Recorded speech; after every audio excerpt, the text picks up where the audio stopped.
તમને બધાને એબીસીડી આવડી ગઈ? હવે આપણે એને લખતા પણ શીખીશું. ઘણાને તો લખતા પણ આવડી ગઈ છે. તો આજે આપણે ટેસ્ટ કરીએ કે ભાઈ કોને કોને કયા કયા આલ્ફાબેટ આવડે છે. નહીં આવડતા આપણે શીખીશું ફરી. ચલો લખો પી, કે, આર, પાસ પહેલો નંબર. ચલો લખો એમ,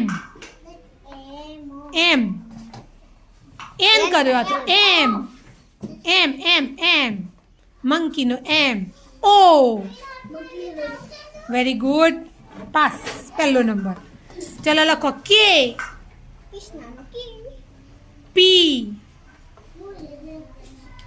પાસ પહેલો નંબર. ચલો આવી જાઓ ભાઈ. લખો એસ,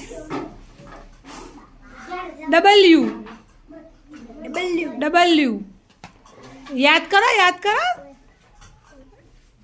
હા વેરી ગુડ. ચલો લખો